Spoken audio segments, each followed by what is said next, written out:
Good evening, everybody. Welcome. I'm Jennifer LaRue. I'm the Director of Public Programs here at the Mark Twain House and Museum in Hartford, Connecticut, and I'm really excited to be hosting this evening's conversation between two really interesting and fascinating people who I'll introduce to you in just a moment. I'm so sorry, I just got distracted by something in the chat. That never happens to me.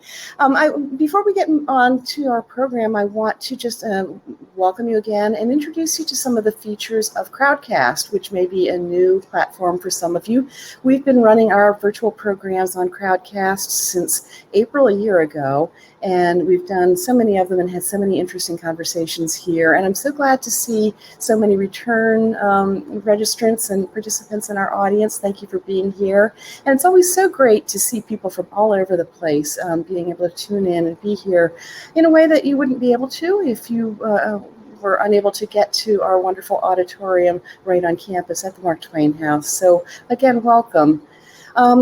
I see that you all have discovered the chat. That's fantastic. And Jacques, thank you for being there and keeping people chatting away.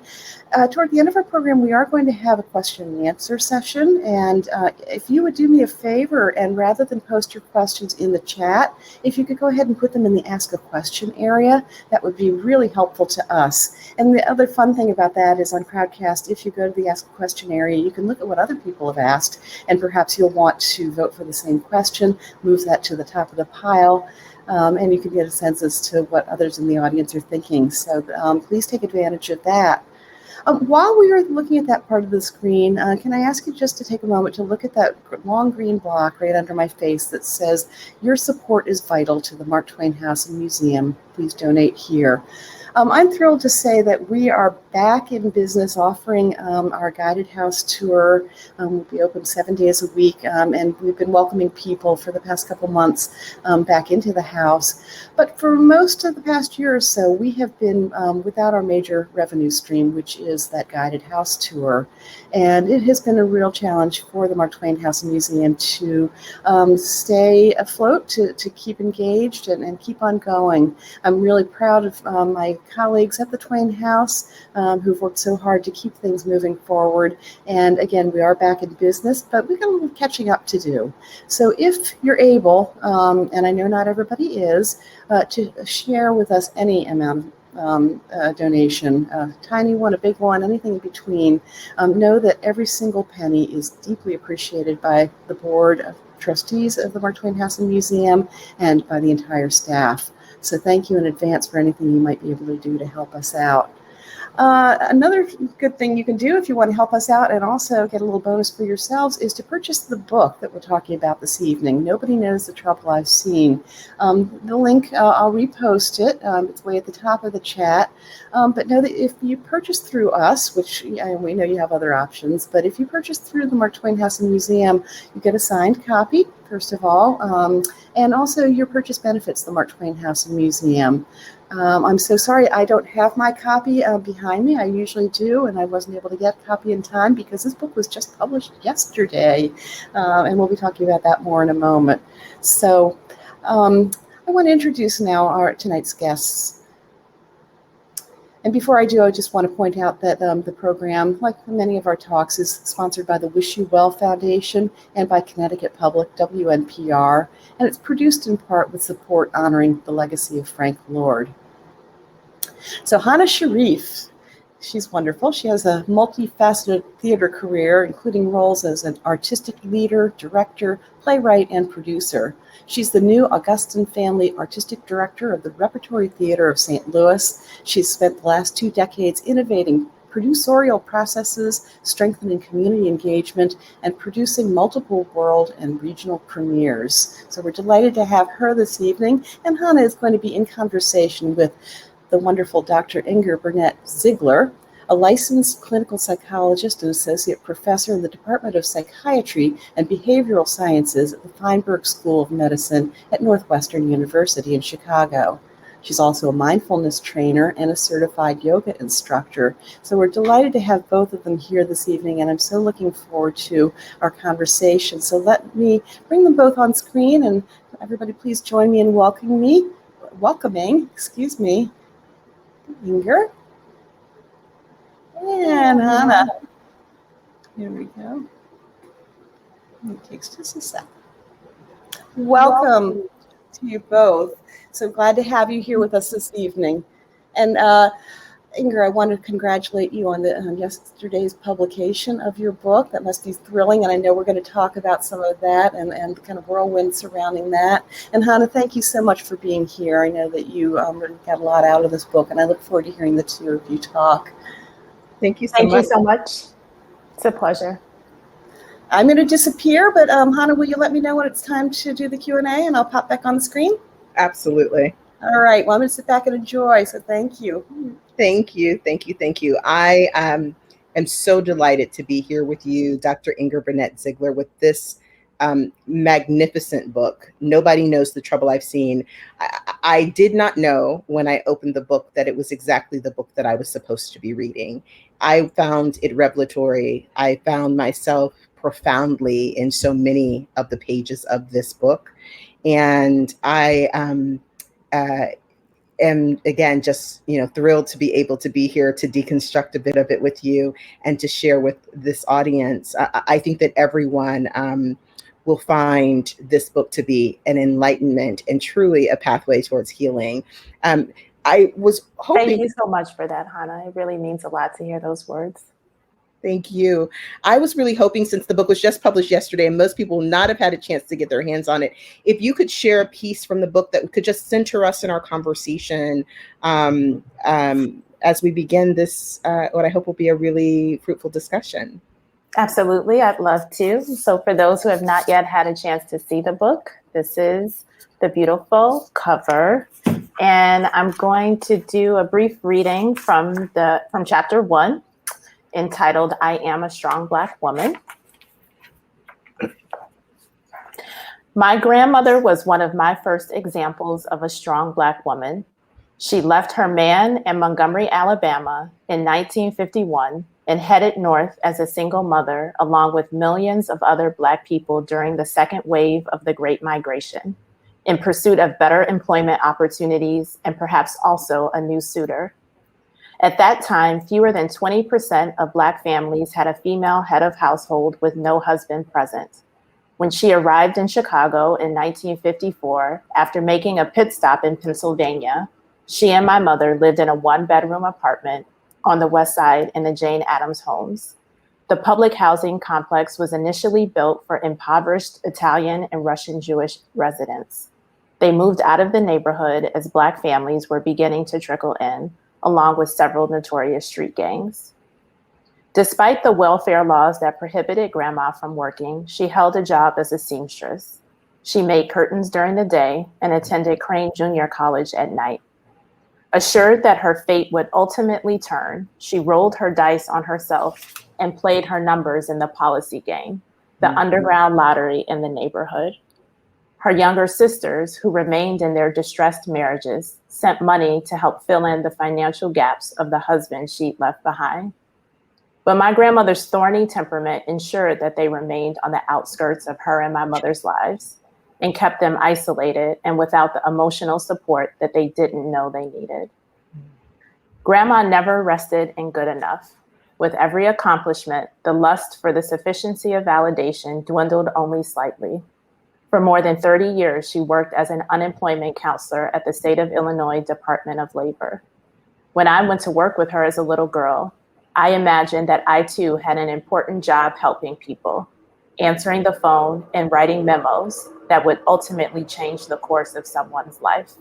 The constant flow of other people not having enough kept my grandmother moving forward. She quietly repaid her debts to the system that helped her to claw her way out of poverty, yet she could never afford to let down her defenses. Eventually, when she was more than 50 years old, Grandma moved out of the public housing and returned to school through a program offered by her employer to earn her bachelor's degree at Roosevelt University. At that time, only 8% of Black women in the United States had a college education.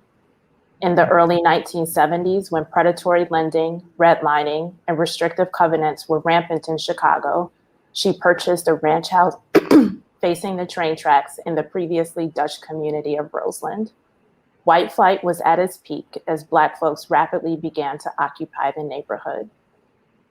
With every visit I made to Grandma's house, she planted the seeds of my self-worth and willed to me her expectation for greatness. They were steeped in the lemon's Lipton tea that we sweetened with packets of Equal and sipped out of pink porcelain teacups. We drank and held our pinkies out while speaking in fake British accents. She and I sat in perfect manner in her ornate wooden dining room chairs, which swallowed my petite frame and left my feet dangling beneath the table.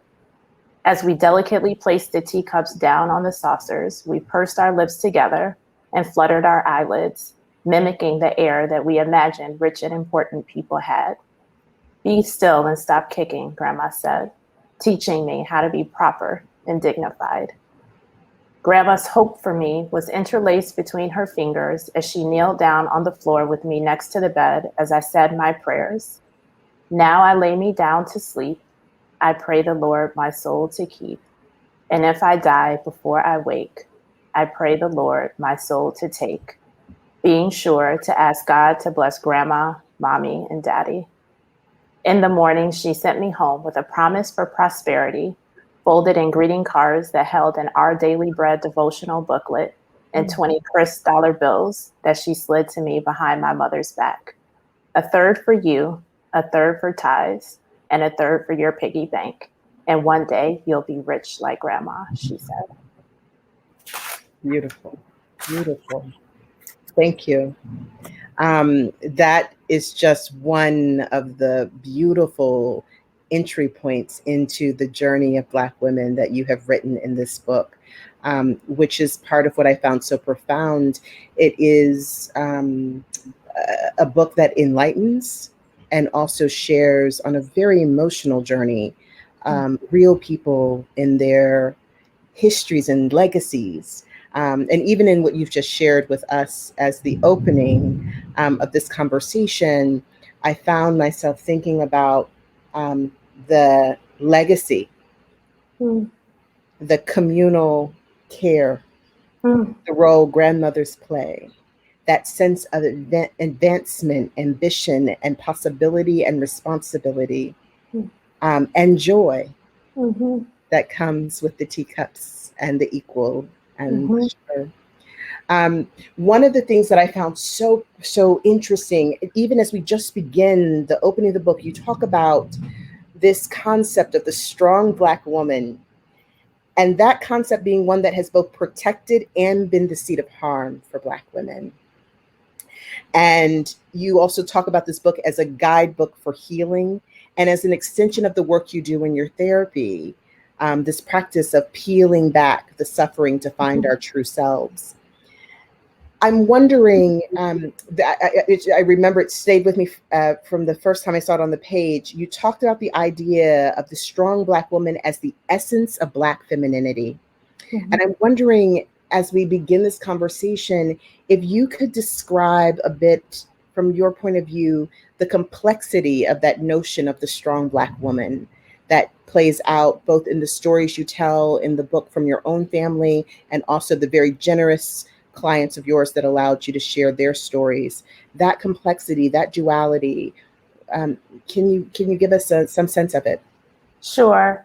I'll start by saying that I began with that piece of the book because my grandmother was my first example of a strong Black woman. And as I started exploring the stories of the other people that are discussed in the book, either directly or indirectly, mentions of their grandmothers and the role that they played in their lives were at the core of their story, either in being direct caregivers, in being kind of the seed of their spiritual foundation that came up a lot, or in being kind of the recognizable link of the beginning of trauma that continues to be passed through families. As I think about my grandmother, I looked up to her as a little girl. She was literally the symbol of strength for me. I kind of knew what she had accomplished in her life. She cared for me greatly and encouraged and pushed me a lot in terms of my education and in terms of what she wanted me to be and do in the world. But what I didn't know about her was all of her suffering that she had been through. That was something that honestly I've only learned in recent years. I didn't know about her multiple miscarriages. I didn't know about her, domestic violence in her relationship. I didn't know the extent of the poverty that she experienced upon moving from Montgomery to Chicago. Mm-hmm. And so I open with that example because I think that, that is the strong Black woman, right? In many cases, it's this person that continues to show up in the world, shows up with excellence, shows up with pride and beauty and accomplishing in the workplace and caring for their families, and someone that's giving, someone that often has a very strong spiritual foundation, someone that seems to be able to do it all. Mm-hmm. Right? But there's all this stuff on the inside that is not seen by the outside world. And perhaps even to that individual, there's not a lot of understanding about how that's impacting both mental and physical health and relationships and the way that we are showing up in the world as Black women. And so through the stories in the book, I wanted to show that. I wanted to show women that I hope could be anybody that you may know. Someone that you work with, someone you might go to church with, someone that you're in book club with. And we know one side of them, but there likely is this other side of them. And I wanted to start to kind of explore that more deeply to be able to have conversation about this collective suffering that a lot of Black women are experiencing, and move it to a place where we can talk about that openly and plant a seed toward healing through that conversation. I find that to be really revelatory in the sense that, over and over again through the book, in the examples, there was a clear sense of some type of indoctrination that says you cannot show your vulnerability and fragility. And it could be, you don't show the public, you don't talk about outside business, house business outside. But also there were moments where it was clear, and this spoke to me. It made me think about the moments where it's not just that I can't show vulnerability to the outside world, but that I've learned to downplay my own trauma. Mm-hmm. And to suggest to oneself that it's not as bad as it seems, or, mm-hmm. It's okay, right? Mm-hmm. You spoke about this idea that, and when I read it, I went, oh yes, this idea that I think Black women carry, that we are the descendants of those who survived the Middle Passage, mm-hmm. those who survived the worst form of slavery. And so if they could survive that, mm-hmm. then what space can we give ourselves to complain about whatever stress or anxiety we're facing? But there is a real cost, as you said, mm-hmm. both emotionally, physically, mentally, mm-hmm. spiritually, to that level of repression. And one of the things that you focus on is the role that stress plays in the lives of Black women, stress and anxiety. And I'm wondering if you could talk a little bit about how stress shows up in the lives of Black women that might be slightly different than other folks. And then also how we can differentiate between how stress plays out and how anxiety plays out. Mm-hmm. Yeah, I want to respond to the first piece of what you said. And, I think we get these messages about what we can talk about or not talk about in both direct and indirect ways. And, when I think about how I was indoctrinated to be a strong Black woman, a lot of it was indirect messaging around, just shake it off. That was something that my mother often said. My mother, a good mom, well-meaning mom, but just shake it off, or you're fine, or, what are you so upset about, right? And so these are the ways that, unbeknownst to often, that our feelings, our experiences are minimized and invalidated. And in turn, we can often not feel like we have the right or permission to express that, or even the permission to experience our own pain and suffering.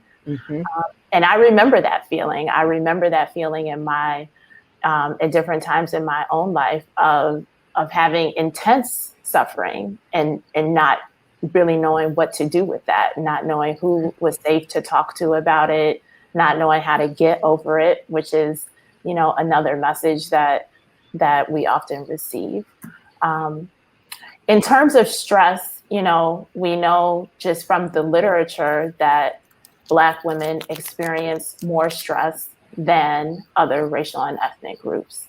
And so the sources of that stress are money, finances, family responsibilities, health, work, and Black women experience that disproportionately to other groups. And that has real tangible impacts on our mental and physical health. You know, chronic stress has been linked to depression, to anxiety, to chronic health conditions like obesity, hypertension, diabetes, cardiovascular disease. All of these conditions that we know are disproportionately represented not only among Black women, but in the Black community in general. And one of the reasons I wanted to kind of underscore that in the book is because we often kind of disentangle this relationship between mental and physical health, where greater importance is given to physical health, perhaps because there's an urgency seen around that, or for some people, it can feel more tangible right in the moment if you have an acute health condition. But we know that this everyday stress that Black women are experiencing, caring for families often on their own, the disproportionate amount of stress related to racism and discrimination in the workplace, added stress related to more Black women being in poverty, leading to, you know, financial burden in their roles as caregivers for the family. On top of, we do the most, right? We're doing it all. We literally do the most. And that's, you know, that's across the socioeconomic spectrum. That's right. It's every income range we're doing the most, and there's a weight, a literal, like, physical and emotional weight that goes with that has a direct link, supported by data, on our physical health.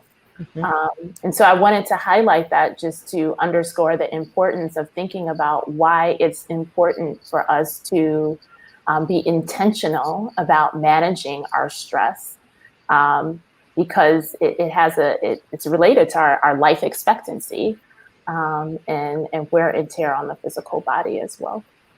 Yeah, I really appreciate this idea that stress compounds, right? That the racism and the misogyny and the family pressures and the idea that you're supposed to succeed at all of it and not show where there are cracks, that all has a compounding effect on both your emotional, your mental, and your physical health. I think it was Nicole in the book who says, there's this feeling that I have, that in so many different dimensions, I need to be good in order to be successful in my career and to provide for my family. And when I read those words, I could have spoken them, right? They could have been my life, that there's this sense of, like, there are all of these different pockets where I carry responsibility, where I'm expected to show up and lead. And there's the pressure that I can't fail. That's right. If I fail, I'm letting everyone down. There's a perception that everyone in a literal sense is depending on me. That's right. That's right. And even though, you know, I have moments where I'm like, well, that you can tear it apart and that can sound egotistical, even like, oh, without me, the world can't spin. But I do think that there are some pieces of the way that we have been culturally conditioned to understand and carry a disproportionate amount of the responsibility in many different relationships, which you go into in the book about how people show up, and Black women might take on a disproportionate amount of responsibility in their romantic relationships, in the caregiving of not just children, but extended family, taking on extra work at work without additional pay or without benefiting fundamentally from it. But the sense that we've got to do as much as we can. And if we do as much as we can and we do it as well as we can, that at the end, there's some type of validation that is external. When what becomes very clear as you move through this book is that the true authentic self and liberation is about the internal validation, which all of this kind of stress and anxiety represses. And that was really illuminating to have the clarity of how it connects. And one of the things that you talked about in the book that I would love for you to kind of help, because I think we've heard the term intergenerational trauma, we've heard it referenced, but I'm not sure that most folks really understand what that is, and how our genes can actually be changed by trauma. So I'm wondering if you could give us just a little bit of a lens into intergenerational trauma as it relates to Black womanhood. Sure. I want to comment on the first part as well. I thank you for highlighting that, because this comes up in all the spaces, this idea that we should be doing the most, doing it all. And particularly in therapy, I try to point out that some part of that feels good. It feels good to be needed, to be relied upon. You called it maybe a little bit egotistical, but there's some part that, can you all still hear me okay? Can you still hear me, Hana? Okay. There's some part that feels good to know that there are people in my world, in my community that need me. And so in a therapy setting, I work with people often to untangle how you can still show up for others and also set some boundaries that serve your own mental wellness, create space for yourself, because often that taking on is at the sacrifice of the self, the sacrifice of your rest, of your own time to be with yourself, of your own time to, do fun things, experience joy and pleasure. And too often people don't give themselves permission to say no to others. And so thank you for pointing out that part. In terms of the intergenerational trauma, it's the cycles of trauma that repeat in families in ways that may be obvious or may not always be obvious. So we'll see a person that experiences childhood trauma, perhaps childhood sexual abuse. And then simultaneously in their household, they may witness their mother in a domestic violence relationship. And I think there's an example of this in the book. So the person experiences childhood sexual abuse, they witness domestic violence in their mother in the relationship. In order to escape that, leaving the home early in partnership with someone who then becomes violent. So now they have found themselves in a domestic violent relationship in which there's domestic violence. Children are born of that relationship, and then children witness that violence and perhaps also experience sexual abuse as well. And then the cycle repeats in that way. Perhaps in a way that's less obvious is the negative messages that come into our consciousness as a part of that process. So the messages of feeling worthless, the messages of feeling not cared for, the messages of feeling unsafe. And those messages that are a direct part of the trauma experience persist often into adulthood, particularly when left unaddressed, and then impact the type of relationship that we get into. You know, someone who has not been in a situation where their self-worth has been cultivated, and they have been cared for properly, are more vulnerable to be in a relationship in which there's abuse. And so that's another way that cycle can be continued. And then the other thing I want to say about that is the role of secrecy, the role that secrecy plays in that, because often these patterns they're not talked about. You know, the abuse in families is often known, but swept under the rug or carried in a way as if, you know, that's one of those things we don't talk about in families, or which we certainly don't talk about outside of the family. And so that silence and that secrecy really is a cover that allows those patterns to persist, because there's not an understanding of, this is a situation that caused me harm, and this is how I was made vulnerable to this harm. And this is how I can protect you as my child or you as my family member. And I think that those conversations are really at core to breaking these intergenerational cycles of trauma. You know, the thing that came up as you were speaking is that quote, "You're only as sick as your secrets." That by being able to speak truth, surface the harm to the light, then you can be liberated from the guilt and the pain and the things that become these anchors that keep us grounded in dysfunction. You know, I love that you talked about how this can show up in patterns in terms of intimate relationships, which you go into in the book quite a bit. I shared with you when we were in the green room that I've just had another baby. I have a 10-year-old and a 10-month-old, which is, you know, it's been a beautiful journey. But you talked about— Congratulations again. Thank you. You talk in the book, there's a section called Suffering of the Womb. And I also thought about this. It brought up so many things for me. I was having a conversation with a woman who works with like spiritual healing, and she was talking about the number of Black women with fibroids that had experienced sexual abuse. And I had never heard of that connection before. And then to see you break down that connection in this book as well.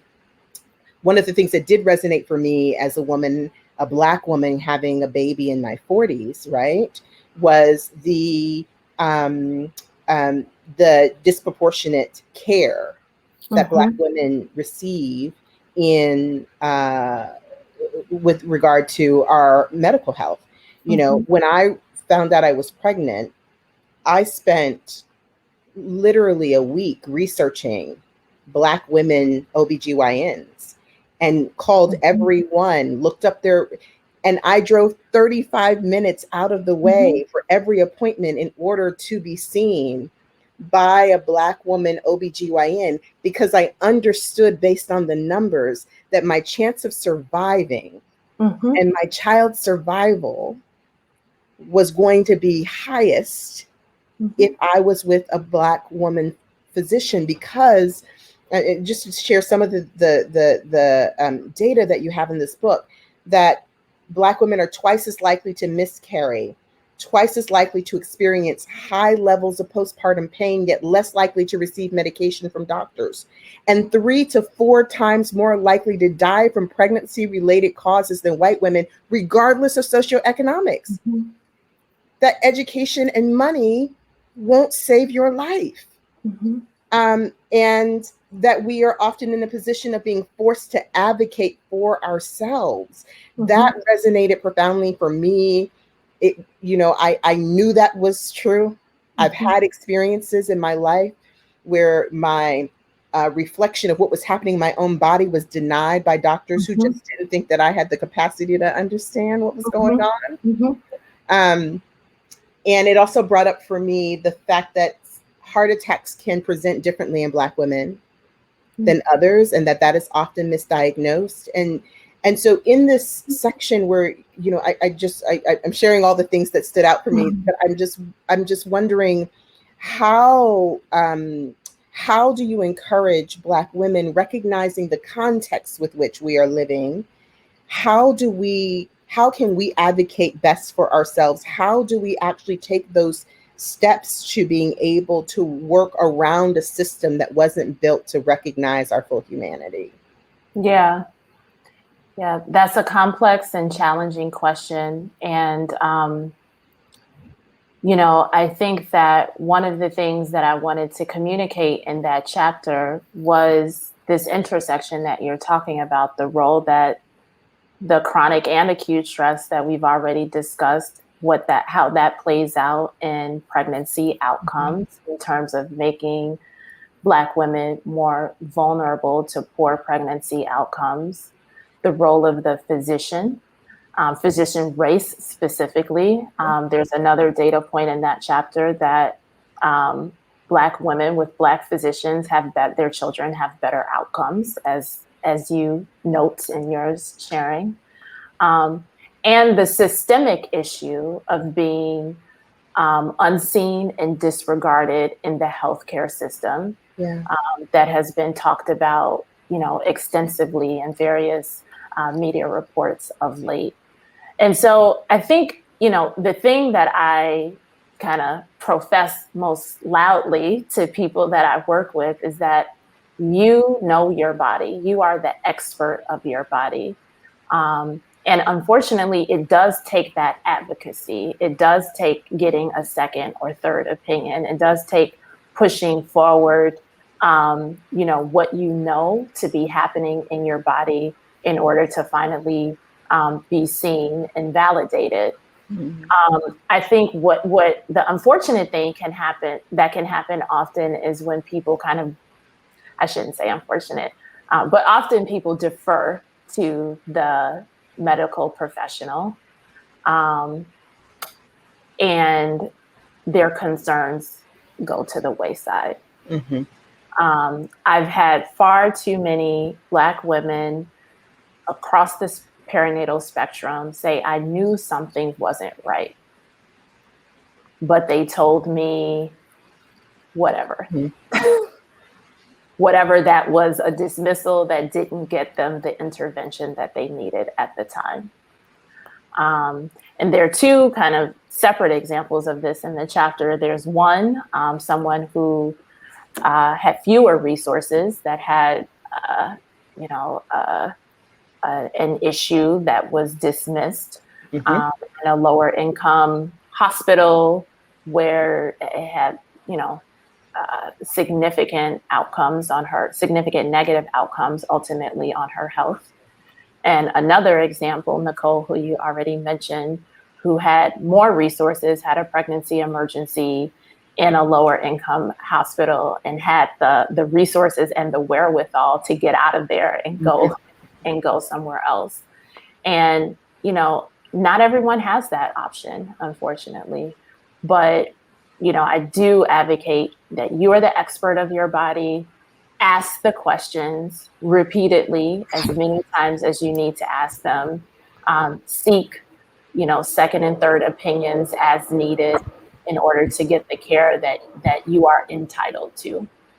Yeah, I have to say, I really appreciated the idea that they're not separate, that there's this external context, but there's also, as you mentioned, the way stress, the way anxiety, the way all of these other things that we've internalized actually create the space for us to encounter the things that we're predisposed to. I also really appreciate your work in mindfulness and how that can actually be a pathway towards even being able to hear and understand what's happening in your body. I feel like some of this, you have to do it all. You're going so fast that you can't even listen or hear the breakdowns, as you describe them in the book, happening, the buildup. You don't see the buildup, and then you don't feel the full breakdowns because you're so focused on trying to get through, trying to do it all. And it can cost you your life, not just your light. And I'm wondering, when you're talking to your clients, and as you were writing this book, you started to really create a pathway for us to understand ourselves and honor ourselves in a different way. I'm just wondering if you can talk about like how one even begins to take that step out of what we've been conditioned to do towards liberation. Yeah. Thank you for that. One of my goals for this book is to spark awareness. And that's really what a practice of mindfulness is. One of the most commonly held, definitions of mindfulness is paying attention on purpose without judgment. And because of everything that we're doing, because of everything that we have to contend with on a day-to-day basis, Black women and people in general are going through life on autopilot. They're not paying attention. And to add to that, we as Black women often have been kind of conditioned not to pay attention to our feelings, because if we do, we won't be able to make it. We won't be able to get through the day. What's going to happen? I'm going to have a breakdown. I can't deal with that because I have to do this right now. And I want to challenge that. And my draw to mindfulness really comes through my own personal experience. I came to mindfulness through my yoga practice. I was an anxious kid that turned into an anxious, young adult. And my yoga practice was really the opening to slowing down, to paying attention to how that anxiety showed up in my body, to paying attention to the anxious, worry, fearful thoughts that were debilitating in my everyday life. And the awareness of that was really the tool toward choosing something else.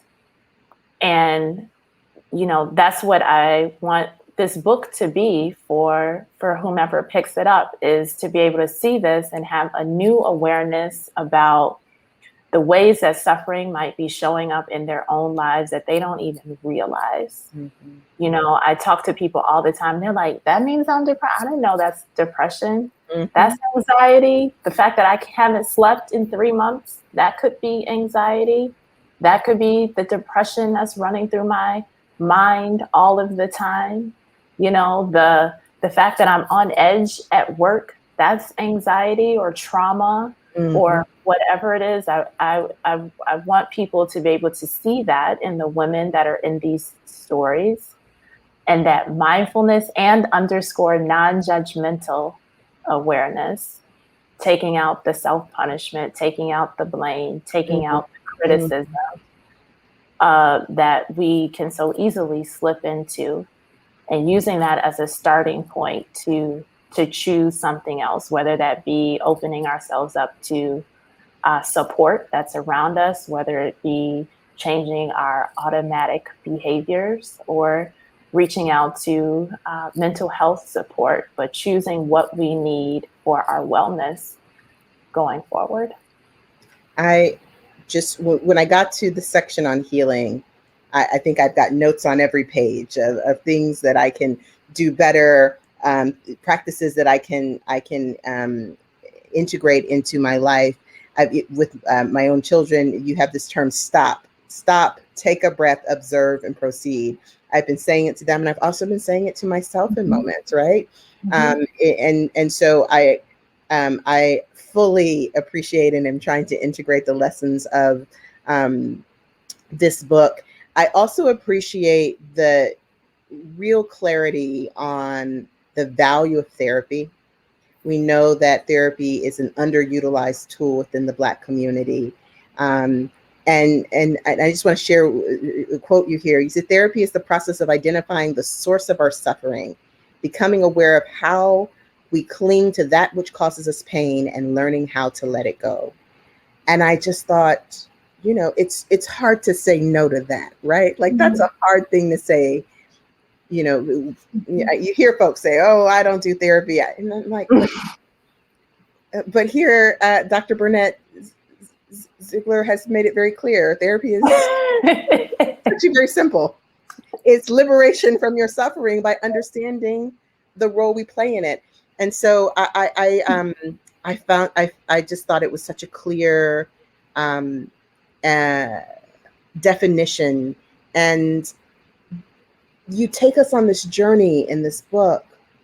And I come back to this idea of non-judgmental understanding, that even as we go through these very difficult challenges and we look at the lives of the people in the book, there is a sense of honoring them for their journey. There isn't a sense of woe is me or judgment on them for whatever decisions or cycles they're in, but a sense of acknowledgement and honoring, and that somehow that honoring is part of the way that we are able to let it go.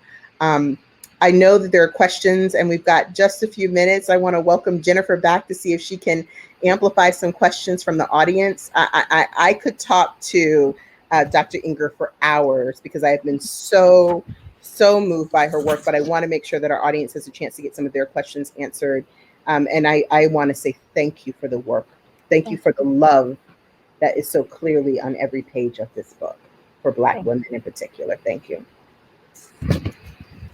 Wow. Well, I did not want to come back up because that meant that this organic part of this conversation was coming to a close. And you two really clearly have kind of a rapport that I'm so delighted by. And before I go on, I just want to acknowledge that this is kind of a homecoming of sorts for you, Hana. You used to be the Associate Artistic Director at Hartford Stage. Is that correct? I was. I lived in Hartford for many years, and I love and miss everyone in the region. And Jacques Lamar, who made the connection for me. Thank you, Jacques, for inviting me in.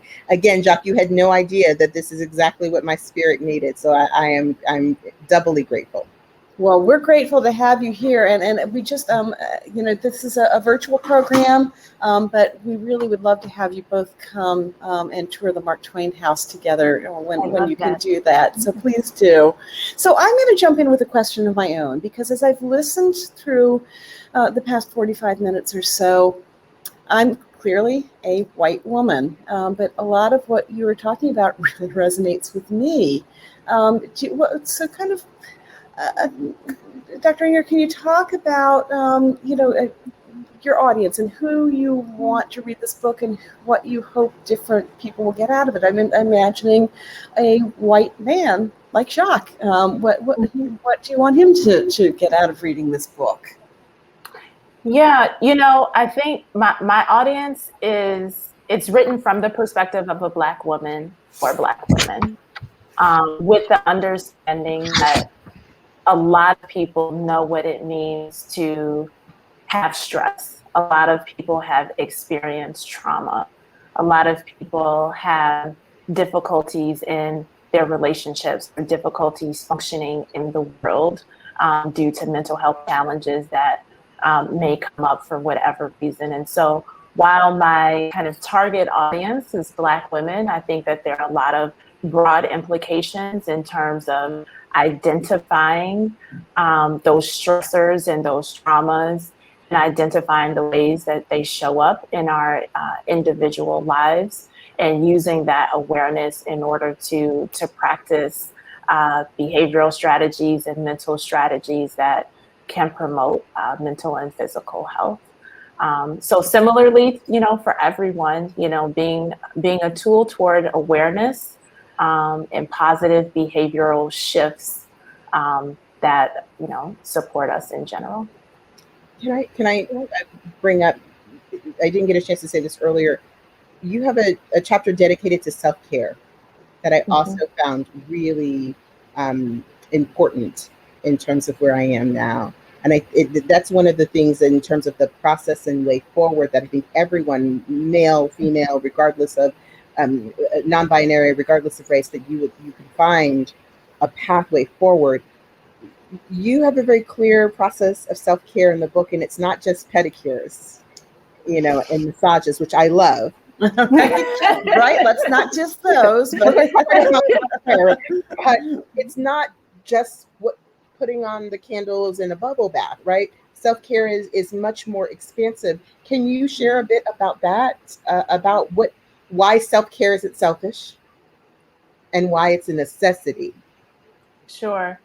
We have to care for ourselves in order to be able to do all that we're doing, in order to be able to show up in the world to provide the care for our families, to provide the care for our communities, and to be the force that we continue to be in the workplace. And so when people say this idea of self-care being selfish, it truly is our vehicle toward, accomplishing the things that we want to set out in the world. And I also want to kind of, challenge the notion that our goodness is only measured by what we do. Because I think, while our self-care does help us to be able to do the things that we want to do, that is not necessarily the ultimate outcome in and of itself. We are whole. We are worthy of health and healing and love and goodness, regardless of whatever end product there may be. So some of the highlights of the self-care for Black women who are doing the most, boundaries, how we say yes to ourselves and no to others, how we kind of, I heard a woman use the term recently, kind of radically reshift what we take on in our lives in order to be more aligned with our wellness. Taking a really critical look at that. How does this serve me holistically? I like to underscore, especially in therapy, that sometimes people are going to be mad, right? People will be mad when you shift the system in a way that no longer serves them. But that serves your healing, that serves your health. And so being able to tolerate that. Boundaries is one piece I want to underscore. Being aware of the ways that trauma plays in our mind.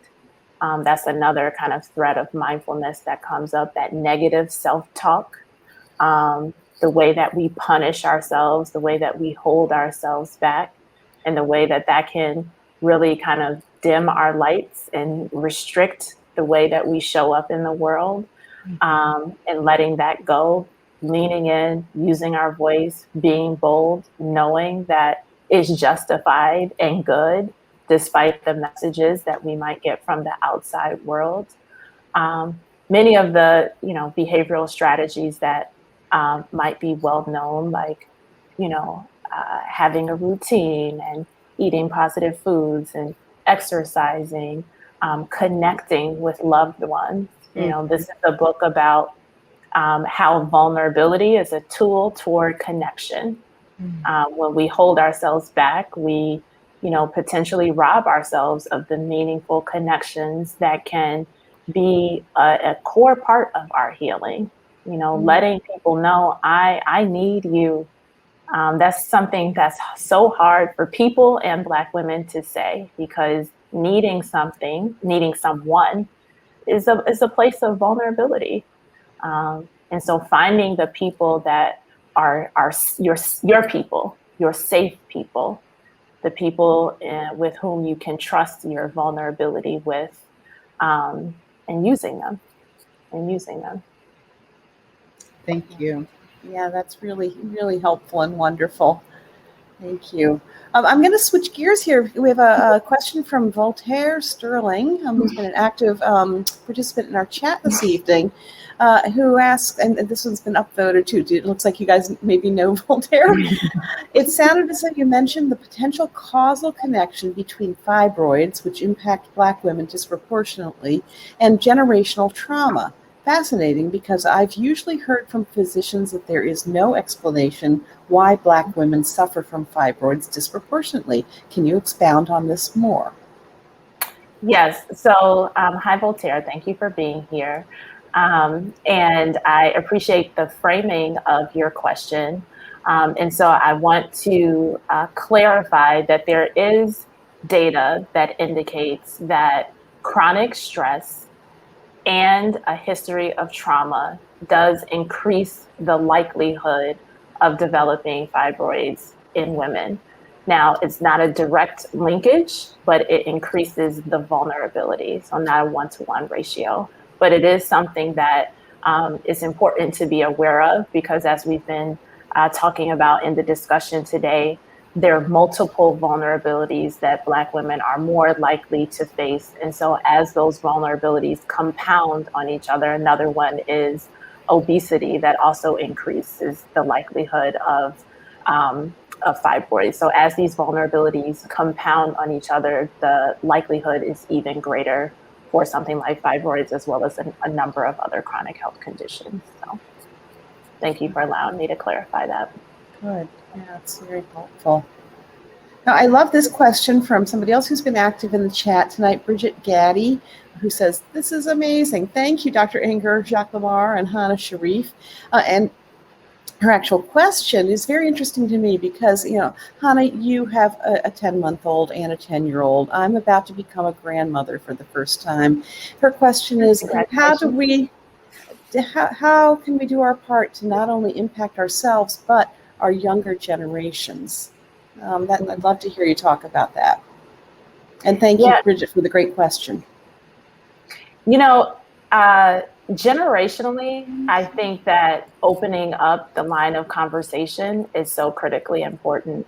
One really special part of the process of this book is the conversations that it allowed me to have with my mom about her own experience, about her experiences with my grandmother, and that really shed a light on some patterns that I didn't even know that were there. And so I think that that's an important part of kind of lifting the veil off of the silence and the secrecy, which is critical to breaking some of the intergenerational traumas. Additionally, just kind of validating the emotional experience of people that are in our space and in our community. So often it's hard to be with other people's suffering because it causes us to confront our own. And so taking a look at that, taking a look at how we can hold space for our loved ones to the degree that you're able. And that's another place where boundaries are important, because it may be that you're not able in a particular moment, and being aware of that. But there may be other times and spaces where you can offer the support of presence, the support of listening, the support of just validating the experience of others. And that's quite healing as well. I will share what came up for me as you were just speaking, Dr. Inger, was this idea that we repeat the cycles of what we see, right? So do as I say, not as I do. That's not how it works, right? Our children will do what they see us do. And so it seems, when I think about what you laid out in the book, that the best way to serve the next generation is to break the cycle in your own life, so that you're modeling something different that helps break through that generational trauma that you talk about. And it's something I think about, and I talk about my husband, like the choices we make to break the cycles of our family cycles is a service to our children. Yeah, absolutely. And I'd like to add that, the conversations that younger generations are forcing the elders to have is healing for them as well, to the extent that they'll be in conversation. It's challenging our elders to think about, their own patterns, their own pain. And I see some of these conversations happening. And so I think that there's potential for great healing, great benefit, across that generational spectrum. And do you think that as we cycle through, I can't imagine talking to any of my grandparents about anything remotely like this, but it is opening up, as you said. Do you envision a day when it's cycled through to the point where all of the generations will be comfortable talking with one another about all these important things? Or is it not as simple as that? I think that there's a lot of possibility, and I think that we're really in a critical point in terms of how society at large and how the Black community specifically is thinking about and talking about mental health. I think a lot of public figures that are speaking out about mental health Serena Williams and Beyonce and Naomi Osaka and Michelle Obama and the like are really creating a safe space for people to talk about their own mental health challenges that I think is really important. And also even our elders, they care about their grandkids and they care about their grandkids' mental and physical wellness. And I don't think there are a lot of elders that they don't want to see their grandkids suffering. And so I think that's the hook, right? If it's a way to have our young people, our elders not suffering, a lot of people will be open to a lot more things if we think about it in that way. This is a way to relieve suffering and relieve emotional pain that a lot of folks are in. No, I love that. That's beautiful. Well, we're almost out of time, but we do have one more question. I'm going to go with it because it is from Jacques, who we mentioned earlier. So let's give Jacques the final question here. Jacques says, did you start to write this book before the murder of George Floyd? If so, how did the Black Lives Matter movement and the release of such pain and rage on a national level change your writing? Jacques, that's a great question. Thank you. Yeah, that is a great question. So yes, I did start writing the book before the murder of George Floyd. I've been working on this book for 3 years. And, I think that in terms of my thinking about it, it really compounded the intense suffering that Black women are already contending with. So all the things that we're talking about, and then you add COVID, and then you add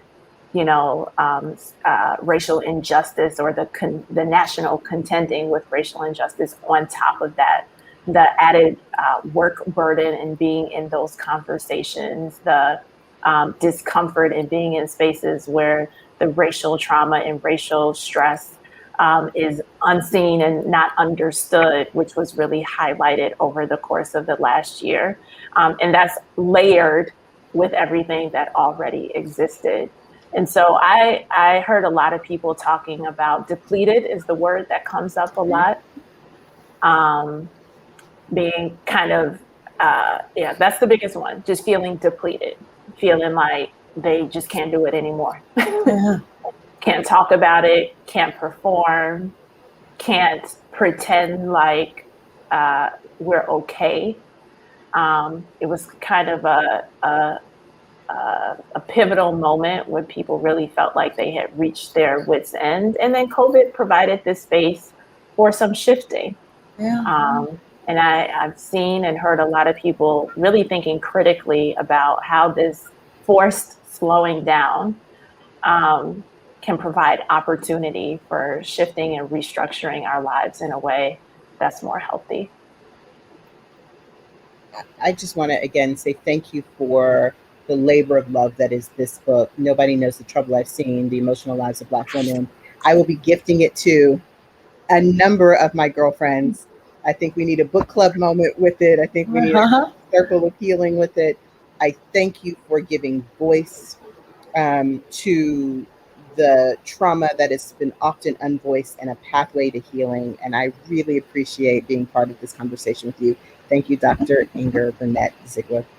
Thank you, Hana. It's been a wonderful conversation. I appreciate you sharing this space with me.